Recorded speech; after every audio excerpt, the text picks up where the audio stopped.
સુરતની sir VDT girls સ્કૂલની ઘોર બેદરકારી સામે આવી છે।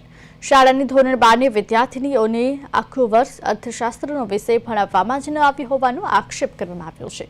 અર્થશાસ્ત્રના બદલે ઓપ્શનલ ગણિત અને કમ્પ્યુટર જેવા વિષયો ભણાવવામાં આવ્યા।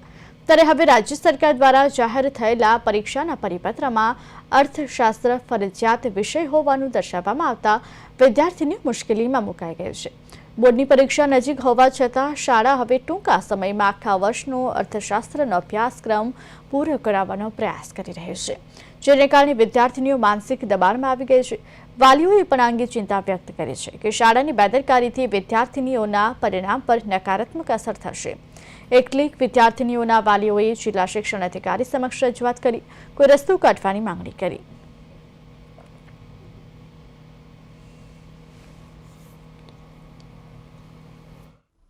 છેલ્લા ટાઈમે એ લોકોએ જે વિષય આપી દીધો અને એમાં હવે 2 મહિનામાં તૈયારી કરવી એ ખરેખર અશક્ય છે। કોઈની પાસે કઈ જાદુની છડી પણ નથી અને જે રીતે એ લોકો વાત કરે છે કે અમે બધું જ કરાવીશું, અમારા શિક્ષકો પણ એમને સપોર્ટ કરશે, તમે કહેતા હોય તો શનિવારે અને રવિવારે પણ બોલ્યા હોય તો શું એ લોકોએ બીજા વિષયની તૈયારી નહીં કરવાની?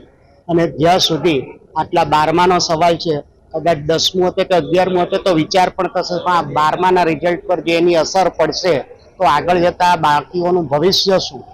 હવે આઈટી લીધું, 11th કમ્પ્લીટ થયું અને 12થમાં જ્યારે આવ્યા ને ત્યારે એમ કીધું કે હવે આમાંથી કોઈ પણ ઓપ્શનમાં છે, ઇકોનોમિક્સ ક્યાં તો આઈટી, બંનેમાંથી કોઈ એક ઓપ્શનમાં છે। તો એ રીતના પછી ઇકોનોમિક્સ સ્કીપ કરીને ઘણા બધા અમારા અમે જે બધા છે તે બધાને દીકરીઓએ આઈટી સબ્જેક્ટ લીધો અને આઈટી સબ્જેક્ટ ભણતા હતા તે દરમિયાન વચ્ચે એમ કહી કે ના ઇકોનોમિક્સ પણ ભણવું પડશે ને આઈટી પણ ભણો અને ઇકોનોમિક્સ પણ ભણો। તો પછી બધાએ વિરોધ કર્યો અને એ કર્યો, પછી એ લોકોએ ઇકોનોમિક્સ સબ્જેક્ટ બંધ કરાવી દીધો અને આઈટી સબ્જેક્ટ જ એ લોકોએ ચાલુ કરાવ્યો કે ના હવે ઇકોનોમિક્સ તમારે નથી ભણવાનું અને આઈટી જ ભણવાનું છે। 11thમાં પણ આ વાત હતી જ કે 12thમાં તમારે ઇકોનોમિક્સ સ્કીપ કરી શકો છો અને આઈટી લઈ શકો છો। હવે હમણાં દિવાળી વેકેશન થયું ત્યાં સુધી પણ આ વસ્તુ વિશે કોઈ ચર્ચા નહીં થઈ અને દીકરીઓને ઇકોનોમિક્સ ભણ્યા જ નથી આખું વર્ષ। હવે જ્યારે બોર્ડનું એ આવી ગયું ટાઈમ ટેબલ, એ પછી આજે મેડમ મીટિંગ માટે અમને બધાને બોલાવે છે અને એ વાત કરે છે કે હવે ઇકોનોમિક્સ બધાએ ભણવું પડશે અને ત્યાંથી પરિપત્ર આવ્યો છે કે કમ્પલસરી થઈ ગયું છે ઇકોનોમિક્સ।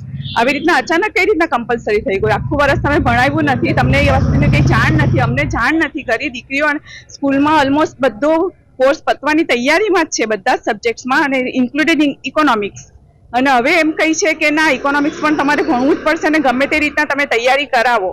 તો કઈ છોકરાઓ રોબોટ તો નથી કે એ લોકોની અંદર આપણે એ મેમરી ફિટ કરી દઈએ કે ભાઈ 2 મહિનામાં એ લોકો બધું કરશે? આખા વર્ષનો કોર્સ એ લોકો આ 2 મહિનામાં કઈ રીતના કમ્પ્લીટ કરશે? અને ખાલી ઇકોનોમિક્સ જ સબ્જેક્ટ નથી ભણવાનો, આપણે બીજા બધા સબ્જેક્ટ પણ કમ્પ્લીટ કરવાના છે। હા, અમારે સમજની તો બહારની જ વાત છે કે આ રીતના કંઈ થશે જ નહીં ને સીધી એની અસર અમારા છોકરાઓના રિઝલ્ટ પર જ આવવાની છે।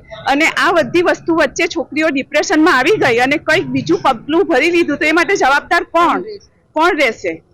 એ લોકો હમણાં છોકરીઓ એકદમ જ રડે છે અને એકદમ ડિપ્રેશનમાં જ છે ને મેડમ એમ કહે છે કે ના તમે પણ સહકાર આપો, અમે પણ કરીએ, અમે અમારી રીતે કરશું। એ બધી કહેવાની વાતો છે, કરવાનું તો છોકરાઓ જ છે આખરે।